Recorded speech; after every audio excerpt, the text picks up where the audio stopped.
தலைவர் டாக்டர் எம்ஜிஆர், நம்முடைய இதய புரட்சித் தலைவி அம்மா, இருபெரும் காவல் தெய்வங்கள் அவர்களுடைய நல்லாசியுடனும்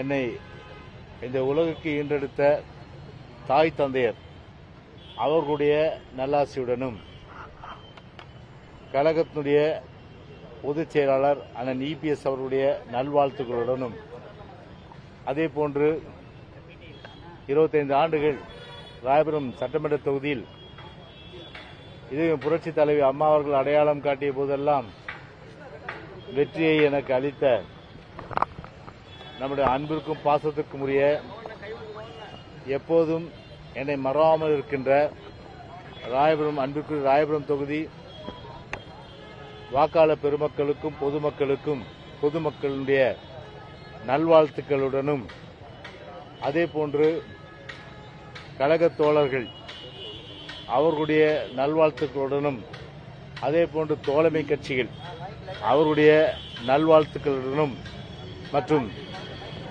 எனது எப்போதுமே என்னோடு இருக்கின்ற பாசத்திற்குரிய ஊடகத்துறை நண்பர்கள் அவர்களுடைய நல்வாழ்த்துக்களுடனும் இன்றைய தினம் வேட்புமனு அனைத்து இந்திய அண்ணா திராவிட முன்னேற்ற கழகத்தின் சார்பில் மறைந்த தலைவருடைய ஆசையோடும் மற்றும் நல்வாழ்த்துக்களோடும் இன்றைக்கு தாக்கல் செய்து இருக்கின்றேன். எனவே இது எனக்கு புதிய தேர்தல் அல்ல. 1991ஆம் ஆண்டிலிருந்து இதே புரட்சித் தலைவி அம்மா அவர்கள் என்னை முதலாக தொகுதிக்கு அடையாளம் காட்டியவர். அவரோடு கடந்த தேர்தல்களிலே ஒரு மாபெரும் வெற்றியை பெற்று 25 ஆண்டுகள் சட்டமன்ற உறுப்பினராகவும் அமைச்சர் பொறுப்பு என்று சொன்னால் பல்வேறு துறைகள் forest, fisheries, animal husbandry, dairy development, backward class, minorities welfare, exservicemen welfare, rehabilitation, repatriate, அதன் பிறகு லா, ஐடி, இபி, அதன் பிறகு ஸ்பீக்கர். அது மட்டுமில்லாமல் கட்சியிலும் சரி பல்வேறு பொறுப்புகள் அளித்து அழகு பார்த்தார்கள். 3 முறை மாவட்ட செயலாளர், அதே போன்று தலைமை நிலைய செயலாளர், அனைத்துலக எம்ஜிஆர் மன்ற செயலாளர், கழக மீனவர் பிரிவு செயலாளர். அது மட்டுமில்லாமல் பல்வேறு பொறுப்புகள் கூட கட்சியிலும் சரி ஆட்சியிலும் கொடுத்து அழகு பார்த்தவர் புரட்சித் தலைவி அம்மா அவர்கள். எனவே பாராளுமன்ற தேர்தலிலே 98இல் நம்முடைய மத்திய சென்னை பகுதியிலும் நிற்பதற்கு வாய்ப்பு கொடுத்துள்ளார்கள். எனவே இது 8வது முறை நான் மனு தாக்கல் ராயபுரத்திற்காக மட்டுமே செய்திருக்கின்றேன். ஒரு வரலாறு எனக்கு உருவாக்கி கொடுத்தவர் புரட்சித் தலைவி அம்மா அவர்கள். தமிழ்நாட்டிலே ஒரு சிலர் தான் தொகுதி மாறாமல் ஒரே தொகுதியிலே இருப்பார்கள். அந்த வரிசையிலே நான் வந்தது வாழ்நாளிலே ஒரு பெருமைமிக்க ஒரு விஷயமாகத்தான் நிச்சயமாக நான் கருதுகின்றேன். அந்த வரலாற்றை உருவாக்கி தந்தவர் அம்மா அவர்கள். அதே போன்று சென்னையில் எடுத்துக்கொண்டால் திமுக தலைவர் திரு கருணாநிதி அவர்கள் கூட தொகுதி மாறியவர். சேப்பாக்கம், திருவல்லிக்கேணி, துறைமுகம், அண்ணா நகர், சைதாப்பேட்டை. அதே போன்று அவருடைய அருமை மைந்தன் திரு மு.க. ஸ்டாலின் 1000 விளக்கு, கொளத்தூர்.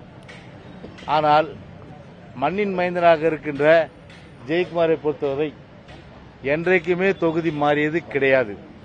ஒரே தொகுதி, நேற்று, இன்று, நாளையும் சரி அது ராயபுரம் தான். எனவே நம்முடைய ராயபுரம் தொகுதி மக்கள் கடந்த 5 ஆண்டு காலத்தில் சொல்லனாத துயரத்திற்கு ஆளாகியிருக்கின்றார்கள். ஒரு சட்டமன்ற உறுப்பினருடைய அந்த கடமை என்ன? மக்கள் அவர்களுக்கு இயற்கை இடர்பாடுகள், அதாவது மழைக்காலமும் சரி புயல் காலமும் சரி மக்கள் பாதிப்பு அடையும் போது அந்த பாதிப்பை நேரடியாக கேட்டு அவர்களுக்கு எல்லாவித நிவாரண உதவியும் செய்வது ஒரு சட்டமன்ற உறுப்பினருடைய கடமையாக இருக்க வேண்டும். அது கொரோனா காலத்திலே குறிப்பாக நான் ராயபுரம் தொகுதிக்கு செய்ததை நிச்சயமாக ராயபுரம் தொகுதி மக்கள் என்றைக்குமே மறக்கவில்லை. அது மட்டுமல்லாமல் ஒரு சட்டமன்ற உறுப்பினர் அடிப்படை கட்டமைப்பு வசதிகள், எவ்வளவு மழை பெய்தாலும் ஒரு தண்ணீர் தேங்காத வண்ணம் ராயபுரம் தொகுதியை உருவாக்கி காட்டினோம். குடிசைகளே இல்லாத பகுதியாக உருவாக்கி காட்டினோம். அதே போன்று சாலைகள், மின்சார வசதி, தெருவிளக்கு வசதி, கழிவுநீர் செல்லக்கூடிய வசதிகள் செய்து கொடுத்தோம். பம்பிங் ஸ்டேஷன் நிறைய தடவை போட்டோம். அதை இந்த 5 வருஷம் மெயின்டைன் பண்ணியிருந்தாலே ஒரு சாதாரண மழைக்கு கூட தண்ணி நிற்காது. ஆனால் சாதாரண மழைக்கு கூட இந்த 5 ஆண்டு காலத்திலே மக்கள் பெருமளவுக்கு கஷ்டப்பட்டார்கள். இப்பொழுது மக்கள் எப்படி ஒரு நிழலினுடைய அருமை வெயில தான் தெரியும். அந்த வித்தியாசத்தை உணர்ந்திருக்கின்றார்கள். அவருடைய இந்த வித்தியாசம் என்பது 5 ஆண்டு காலத்திலே அவரோடு இருந்து நல்லது, கெட்டது, சுகம், துக்கம் அத்தனையும் கலந்து கொண்டதிலே இன்றைக்கு அவர் எண்ணி பார்க்கின்றார்கள். எனவேதான் உறுதியாக நான் சொல்லுகின்றேன், மகத்தான வெற்றியை நம்முடைய ராயபுரம் தொகுதி மக்கள் நிச்சயமாக அனைத்து இந்திய அண்ணா திராவிட முன்னேற்ற கழகத்திற்கு அளிப்பார்கள். அந்த அளவிற்கு இன்றைக்கு மிக மிக அளவிற்கு ஒரு மக்கள் பாதிக்கப்பட்டு அவர்களை ஏறெடுத்து கூட பார்க்க முடியாத அளவிற்கு தான் திமுகவுடைய சட்டமன்ற உறுப்பினர் திமுக இருந்தது. குறிப்பாக நீங்க எம்சி ரோடு போய் பாருங்க. நீங்க அதை ஸ்மார்ட் சிட்டி ஆக்குறேன்னு சொல்லிட்டு 18 மாசத்துல முடிக்க வேண்டிய அந்த ப்ராஜெக்ட், அந்த திட்டம் இப்போது கூட இன்னும் முடியல. 3 வருஷம் மேல ஆயிடுச்சு. குண்டும் குழியுமாக மக்கள் அதை செல்ல முடியாது. அதாவது சென்னையில் இருக்கின்ற பல்வேறு தரப்பினர்கள் எல்லாம் ஒரு சீப் அண்ட் பெஸ்ட் நல்ல தரமான துணிகள், அதே போன்ற நல்ல ஒரு உடுக்கக்கூடிய அளவிற்கு விதவிதமான ஆடைகள் அளிக்கின்ற ஒரு இடமாக எம்சி ரோடு இருந்தது. மணிகர் சௌத்ரி அந்த ரோடு, மணிகர் சத்திரன்வாங்க எம்சி ரோடு, அந்த சாலை இருந்தது. ஆனா நீங்க போய் பார்க்கணும். அதை அங்க போய் வியாபாரிகளை பேட்டிடுங்க. அவங்க சொல்றாங்க, நான் போனோன்னே, சார் நீங்க 25 வருஷம் இருக்கும்போது எங்களுக்கு எந்த பிரச்சனையுமே இல்லை, வியாபாரம் கொடி கட்டி பறந்தது. ஆனா இன்னைக்கு பாத்தீங்கன்னா வியாபாரம் படுத்துருச்சு. ஒரு நாளைக்கு 100 ரூபா வியாபாரம் உங்க ஆட்சி காலத்து நடந்ததுன்னா இன்னைக்கு 20 ரூபா வியாபாரம். நாங்க வாடகை கட்டணும், அதுக்கப்புறம் வேலைக்காரங்களுக்கு சம்பளம் கொடுக்கணும். கஸ்டமரும் யாருமே வர்றதில்ல. அப்படி இன்னைக்கு இருக்கிற நிலைமை தான் இன்னைக்கு எம்சி ரோடு. காமராஜ் பூங்கா, அதே நீங்க போய் பாருங்க. ஒரு லென்த்தி பார்க், அந்த லென்த்தி பார்க் நீளமான பூங்கா காமராஜ் பூங்கா. அந்த காமராஜ் பூங்காவை ஒரு பக்கம் ஆக்கிரமிச்சு அதுல ஏசி பஸ் ஸ்டாண்டா, ஏசி பஸ் ஸ்டாண்டு அங்க தேவையா? நான் கேட்கிறேன். ஐட்ரீம் தியேட்டர் இருக்கிறதுனால அவருக்காக வசதி கொடுத்தாங்கன்னு சொல்றாங்க. ரெண்டாவது என்ன சொல்றாங்க, அந்த ஏசி பஸ் ஸ்டாண்டுக்கு பின்னால ஒரு நார்த் இந்தியன் ஒரு பெரிய குடோன் வச்சிருக்காரு. அவர்கிட்ட பணம் வேற பேசப்பட்டது. அவர் பணம் கொடுக்கல. அதனால பணம் கொடுக்கலையா, உன் வழியை நான் அடைச்சிருன்னு சொல்லி ஏசி பஸ் ஸ்டாண்டை போட்டு இன்னைக்கு ஏசி பஸ் ஸ்டாண்டு தொகுதி ஃபுல்லா வைக்க வேண்டியதானே? ஏன் ஐட்ரீம் தியேட்டர் பக்கத்தில் வச்சிங்க?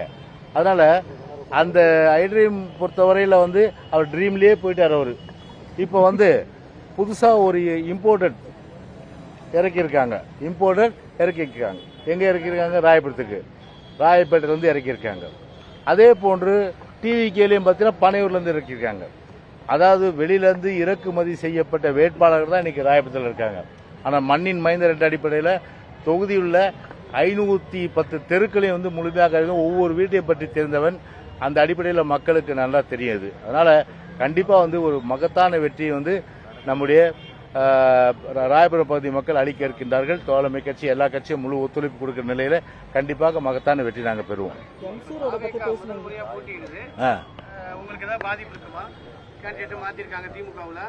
அதான் சொல்றேனே, அதாவது பார்த்தா லேபிள் தான் மாத்திருக்காங்க. ஆனா ஒண்ணுதானே, எல்லாம் ஒரே குட்டையில ஊர்ன மட்டைகள், மக்களுக்கு எதுவும் செய்ய மாட்டாங்க. அது மக்கள் உணர்ந்திருக்காங்க. அது கண்டிப்பா பாத்தீங்கன்னா மக்களை பொறுத்தவரை இன்னைக்கு அது உணர்ந்ததுனால கண்டிப்பா வெற்றி நிச்சயம் எங்களுக்கு. அதிகமாக இருக்கக்கூடிய ஒரு தொகுதி, கடந்த முறை அதுதான் உங்களுடைய வெற்றி வாய்ப்புக்கு பாதிப்பா இருந்தது. இந்த முறை அந்த வாக்குகள் எப்படி இல்ல, அந்த வாக்குகளை பொறுத்தவரையில சிறுபான்மையின மக்கள் அவர்கள் உணர்ந்திருக்காங்க. ஜெயக்குமார் எம்எல்ஏ இருக்கும்போது எங்களுக்கு எவ்வளோ நன்மைகள் கிடைச்சது. எங்க வீட்டு சகோதரனாக, எங்கள் வீட்டு பிள்ளையாக அவர் இருந்து எங்களுக்கு எல்லாம் செஞ்சாரு. ஆனா இன்னைக்கு அந்த நிலைமை அந்த 5 வருஷத்துல இல்ல. அது வித்தியாசத்தை பாக்குறாங்க. கண்டிப்பா சிறுபான்மை மக்கள் சரி, அது இஸ்லாமிய மக்களாக இருந்தாலும் சரி, கிறிஸ்துவ மக்களாக இருந்தாலும் சரி, ஒட்டுமொத்தமாக அனைத்து இந்திய அண்ணா திராவிட முன்னேற்ற கழகத்தை ராயபுரம் தொகுதியில் வாக்களிப்பார்கள். ஓகேப்பா, தேங்க்யூ வெரி மச்.